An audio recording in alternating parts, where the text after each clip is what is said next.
दुर्गापुर नाम के एक गांव में तपन नाम का एक लड़का रहता था। वो दिखने में काफी तंदुरुस्त था, मगर उसे हर वक्त कुछ न कुछ खाने की आदत थी। उसके पापा की गांव में किराने की दुकान थी और माँ दिन भर घर का काम किया करती थी। तपन बेहद आलसी लड़का था। वो बस दिन भर टीवी देखता रहता। तपन बेटा, आज तेरे स्कूल की छुट्टी है। तेरे दोस्त हर बार तुझे बुलाने आते हैं, मगर तू जाता ही नहीं। मगर माँ, मेरा मन नहीं करता, और अगर मैं बिना मन के उनके साथ खेलने गया तो मेरा उनसे किसी न किसी बात पर झगड़ा हो जाएगा। मगर बेटा, उस बात को 2 साल होने को आ गए हैं। माँ, आप इन लड़कों को नहीं जानती। अगर ये ऐसे ही दिन भर घर में पड़ा पड़ा खाता रहेगा और टीवी देखता रहेगा, तब तो ये बीमार पड़ जाएगा। मैं क्या करूं, कैसे समझाऊं इस लड़के को? माँ, मुझे बहुत जोर से भूख लग रही है। हाँ, कुछ लाती हूँ। माँ, अगर घर में अचार पराठा रखा हो तो वही दे दो। माँ रसोई में जाकर तपन के लिए एक थाली लगाती है, जिसमें वो सब्जी, पराठा और अचार रखकर तपन के लिए ले आती है। तपन, आज थोड़ी सब्जी भी खा ले बेटा। तू रोज रोज रोटी के साथ अचार खाकर बोर नहीं होता है क्या? ये सेहत के लिए भी अच्छा नहीं है बेटा। माँ, इन सब बातों में कुछ नहीं रखा है। जो अच्छा लगता है बस खाओ पियो और ऐश करो। मगर बेटा, ऐसी लाइफस्टाइल से तू बीमार हो जाएगा। माँ, मैंने टीवी में देखा है, जिंदगी ऐसी ही जीना चाहिए। अब आप मुझे ये अचार और पराठे का आनंद लेने दीजिए बस। तपन अपनी थाली में पराठे के साथ सिर्फ अचार खाता है। तपन अगली सुबह स्कूल के लिए तैयार हो जाता है। माँ, मैं रेडी हो गया हूँ। मेरे टिफिन में आज आपने कौन सा अचार रखा है? आज मिक्स अचार है बेटा। ओके माँ। तपन माँ को बाय करके वहाँ से चला जाता है। यूं तो तपन आलसी और लापरवाह लड़का है, मगर इसके अलावा वो पढ़ाई में बहुत ही अच्छा बच्चा है। मालिक, मेरे बच्चे को सलामत रखना। माँ घर के अंदर वापस आती है। तभी पड़ोस की अनीता भाभी तपन की माँ के पास आती है। अरे हीना जीजी, क्या मौसम में कुछ गड़बड़ है? अरे नहीं अनीता, मौसम तो एकदम साफ लग रहा है। नहीं नहीं, मेरा वो मतलब नहीं था जीजी। दरअसल मेरे घर के अचार में कुछ अजीब तरह की फंगस लग गई है। ऐसे मैंने पहले कभी नहीं देखा। अच्छा, नहीं, मेरे यहाँ का अचार तो बिल्कुल ठीक ठाक है। शायद किसी ने गीले हाथ से छू दिया होगा, इसीलिए बर्तन में हवा लग गई होगी। अरे नहीं जीजी, ऐसा कुछ भी नहीं है। मैं तो हर साल भर भर के अचार बनाती हूँ, आपको तो पता है ना। मगर पहली बार मेरे यहाँ अचार खराब हुआ है, और वो भी बहुत अजीब तरह से। मुझे तो इसका कोई आइडिया नहीं है अनीता। मुझे लगता है तुझे जानकी काकी से इस बारे में बात करनी चाहिए। हाँ जीजी, सही कह रही हो आप। मेरा बहुत नुकसान हो गया है, मैं उन्हीं से पूछ कर आती हूँ। हाँ, इतना कहकर अनीता वहाँ से चली जाती है। तभी तपन की माँ को एक फोन आता है। हेलो, कौन? हेलो आंटी, मैं लीना बोल रही हूँ। अरे हाँ बेटा, बोलो। मेरे पास तुम्हारी मम्मी आई थी, तुम्हारा नंबर नहीं था ना, इसलिए पहचान नहीं पाई। कोई बात नहीं आंटी, एक्चुअली मम्मी शहर गई हुई हैं, इसलिए मैं आपको फोन कर रही हूँ। हाँ हाँ बेटा, बोलो ना, क्या बात है? आंटी, मुझे बहुत डर लग रहा है। मुझे लगता है मुझसे कोई गलती हो गई है। अरे क्या हुआ बेटा? आंटी, मुझे भूख लग रही थी। मैंने अभी थोड़ी देर पहले जैसे ही थाली में अचार निकाला तो उसमें से अजीब सी बदबू आ रही है, और पता नहीं कितनी गंदी फंगस लगी हुई है उसमें। आप तो इतना अच्छा अचार बनाती है ना, मम्मी को भी आपने ही अचार बनाना सिखाया था, तो मैंने सोचा कि मेरी थोड़ी हेल्प कर देंगी आप। मुझे अचार बनाना सिखा दीजिए ना, वरना मम्मी मेरी हड्डियाँ तोड़ देंगी। ये सुनते ही तपन की माँ को झटका लगा कि एक ही जैसी बात 2 लोग कैसे कर रहे हैं। अब हाँ बेटा, तुम्हारा मन करे तो तुम आ जाना। माँ जैसे ही फोन रखती है, वो देखती है कि तपन स्कूल से जल्दी वापस आ गया। अरे, आज तो तुम्हारा कोई इम्तिहान नहीं था, फिर भी तुम इतनी जल्दी कैसे आ गए? पता नहीं माँ, स्कूल वालों ने इमरजेंसी में छुट्टी दी है।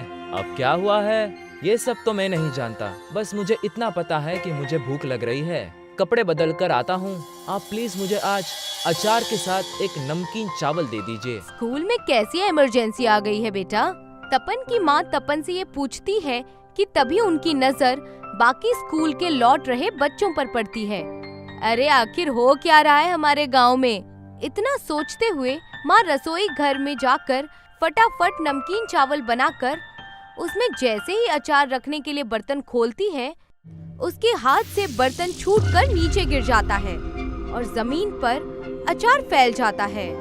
बर्तन के टूटने की आवाज सुनकर तपन रसोई घर में आता है। माँ, आप ठीक है ना? ये कैसे हो गया? अरे हाँ मैं ठीक हूँ बेटा, मगर माँ, इसमें से तो बहुत गंदी बदबू आ रही है। हाँ बेटा, सुबह तक तो सब कुछ सही था। मुझे लगता है हमारे गांव में कुछ तो गड़बड़ हो रहा है। तभी तपन के पापा घर पर आते हैं और तपन और उसकी माँ को आवाज लगाते हैं। तपन, हीना, अरे कहाँ हो तुम लोग? जल्दी आओ। तपन और माँ पापा की बात सुनकर उनके पास आते हैं। क्या हुआ पिताजी? अरे वो सरकार की तरफ से इमरजेंसी लगा दी गई है, सब कुछ बंद करवाया जा रहा है। मगर हुआ क्या है जी? ये तो कोई नहीं जानता, बस इतना पता है कि हमारे गांव में शायद कोई वायरस फैल गया है जो अभी सिर्फ खाने पीने की चीजों पर अटैक कर रहा है। हो सकता है वो इंसानों पर भी अटैक करे, इसीलिए हमें बहुत सोच समझकर कदम उठाने पड़ेंगे। अरे घर में इतनी बदबू किस चीज की है? मुझे लगता है कि अभी इस वायरस ने हमारे घर के अचार पर अटैक किया है। सबके साथ हमारे घर का अचार भी सड़ गया है, उसी की बदबू है। अगर ऐसी बात है तो हमें अचार को घर से निकाल कर कहीं दूर फेंकना होगा। कहीं ऐसा ना हो कि ये वायरस और भी चीजों में फैल जाए। ठीक कह रहे हैं जी आप। तपन की माँ रसोई घर में जाती है और मुंह पर मास्क लगाती है और वो अचार को एक अलग बर्तन में भरकर पापा को देती है। पापा भी चेहरे पर मास्क लगाते हैं। तभी तपन भी अपने चेहरे पर मास्क लगाए हुए पापा से कहता है, पिताजी, अब मैं बड़ा हो गया हूँ, ये सब कुछ समझने लग गया हूँ। मैं नहीं चाहता कि आप अकेले जाए, मैं आपके साथ चलूंगा। इतना कहकर तपन और उसके पापा जी गांव से थोड़ी दूर पर एक खंडहर के पास फेंकने के लिए चले जाते हैं।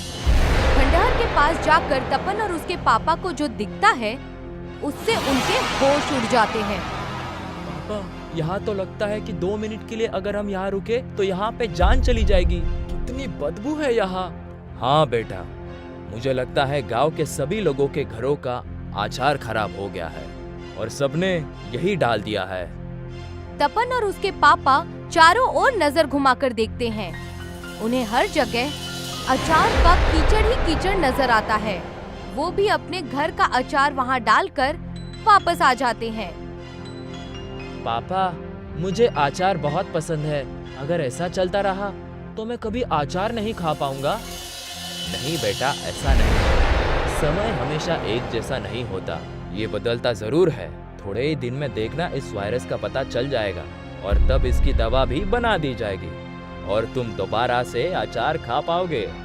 पापा और तपन घर पहुंचते हैं। देखते ही देखते गांव में खामोशी छा जाती है। गांव की गलियां, सड़कें, दुकानें सब के सब खामोश हो जाते हैं। लोग अपने अपने घरों के अंदर बंद हैं। तपन और माँ खाना खाने के लिए बैठ जाते हैं। मम्मी और पापा खाना खाना शुरू कर देते हैं, मगर तपन खाना खाना शुरू नहीं करता। क्या हुआ बेटा? खाना ठंडा हो रहा है, खाओ ना। देखो, मैंने भिंडी की सब्जी, चावल, दाल और रोटियां बनाई हैं। कितना लाजवाब खाना है, थोड़ा खाकर तो देखो तपन। मम्मी, मुझे माफ कर देना। क्या हुआ बेटा? आप हमेशा कहती थी ना कि मुझे अचार के अलावा कुछ खाना चाहिए, लेकिन मैंने आपकी बात कभी सुनी नहीं। आज देखिए ना, मेरे थाली में कितना कुछ है, मगर मुझसे खाया ही नहीं जा रहा। काश मैं आपकी बात मान लेता और सब्जी खाना सीख लेता। बेटा, ये टेस्ट हमारी जबान से पहले हमारे दिमाग में होता है। तुम टेस्ट को लेकर ज्यादा सोचो मत, बल्कि अपने हेल्थ के बारे में सोचो। तब देखो तुम्हें यही खाना कितना अच्छा लगने लगेगा। आप ठीक कहते हैं पापा। तपन बेमन से खाना खाना शुरू करता है। वो पूरी थाली फिनिश कर देता है। आज पहली दफा उसने ऐसा किया। उसे यकीन नहीं होता कि वो बिना अचार के भी रोटी खा सकता है। तपन की सुबह सुबह आंख खुलती है और वो एक नोटबुक लिखने बैठ जाता है। तभी उसकी माँ पूजा की थाली लिए उसके कमरे में आती है। अरे बेटा, उठते ही पढ़ने बैठ गए? तेरा तो स्कूल बंद है ना? हाँ माँ, स्कूल तो बंद है, लेकिन मेरे दिमाग में कुछ चल रहा है, बस उसी को लिख रहा हूँ। ठीक है बेटा, मगर जल्दी से हाथ मुंह धोकर बाहर आ जा। तुम्हारे लिए नाश्ता बना दिया है मैंने। नाश्ता करते वक्त उसके पापा तपन से पूछते हैं, तपन, सब ठीक है ना बेटा? तुम थोड़े परेशान लग रहे हो। नहीं पिताजी, मैं एकदम ठीक हूँ, कुछ नहीं हुआ है मुझे। ऐसे ही कुछ दिन बीत जाते हैं और इसी तरह रोज सुबह होते ही तपन उठते ही नोटबुक में कुछ लिखना शुरू कर देता है और फिर दिन भर कभी माँ कभी पापा के साथ उनके कामों में हाथ भी बटाता है। मम्मी और पापा जानते थे कि तपन पढ़ाई में बहुत अच्छा है, मगर इसके बावजूद भी कभी तपन को इतनी शिद्दत से कुछ लिखते पढ़ते नहीं देखा था उन्होंने। हीना, तपन को क्या हुआ है? आजकल जब देखो एक नोटबुक में कुछ लिखता रहता है, किसी को दिखाता भी नहीं है और बताता भी नहीं है कि क्या चल रहा है। हाँ, मैंने भी ये बात गौर की है जी। मुझे भी तपन का ये सब करना समझ में नहीं आ रहा है, कहीं कुछ तो गलत हो रहा है। मुझे बस इसी बात की फिक्र लगी रहती है। तुम चिंता मत करो, मैं देखता हूँ मैं क्या कर सकता हूँ। पापा उसी रात को जब तपन सो रहा होता है तब उसके कमरे में जाकर उसकी नोटबुक चेक करते हैं। अगली सुबह तपन बेहद खुश नजर आ रहा है। आज वो उठते ही नोटबुक पर कुछ नहीं लिखता, बल्कि एक बकेट में पानी भर के किचन से कुछ सामान लेता है और उन्हें मिक्सर में चलाता है और उसका पाउडर बनाकर उस पानी में डाल देता है। वो अब अपने पूरे गांव में उस पानी से स्प्रे करता है और अपनी मम्मी से कहता है, माँ, क्या तुम आज मेरे लिए अचार बना सकती हो? मगर बेटा। अगर मगर छोड़ो माँ, क्या तुम ऐसा कर सकती हो? हाँ बेटा, मैं बनाती हूँ, मगर इसमें 2-3 दिन का वक्त लगेगा। कोई बात नहीं माँ, मैं वेट करूँगा। आप प्लीज मेरे लिए अचार बना दो ना। मम्मी अचार बनाकर 2-3 दिन घर में आ रहे धूप में उसे रखती है और फिर चौथे दिन तपन से कहती है, बेटा अचार तो बन गया है, मगर मेरी इस जार का ढक्कन खोलने की हिम्मत नहीं हो रही है। अगर ये अचार भी सड़ गया तो? तपन अपनी मम्मी से कुछ नहीं कहता। वो चुपचाप से जार का ढक्कन खोलता है और उसमें से अचार निकालकर खाता है। माँ, क्या अचार बनाया है? मजा आ गया। मगर तपन, तुमने ये सब कैसे किया? क्या किया, कैसे किया, वो सब मैं आपको बाद में बताऊंगा पापा। पहले आप मेरे साथ उस खंडर में चलिए जहाँ अचार का कीचड़ जमा हुआ है, नहीं तो उसकी वजह से हमारे गांव में कोई और बीमारी फैल जाएगी। अरे, मुझे कोई बताएगा कि हो क्या रहा है? माँ, पहले हमें खाना लगा कर दो, सब्जी और अचार के साथ, तब सब कुछ बताऊंगा। पापा, मम्मी और तपन खाना खाने बैठते हैं। तब तपन कहता है, माँ, मैं साइंस का स्टूडेंट हूँ। अपने आलस के चक्कर में कभी अपने हुनर को पहचान ही नहीं पाया। आज जब भी अपने गांव में आफत आई तब पता चला कि मैं इसका सलूशन निकाल सकता हूँ, और बस मैंने ठान लिया और करके दिखाया। वैसे ये सही भी तो है ना कि अब इस वायरस के चक्कर में कम से कम मेरा आलस तो खत्म हुआ और साथ में मैं सब्जियां खाना भी सीख गया। माँ, थोड़ा अचार और देना प्लीज।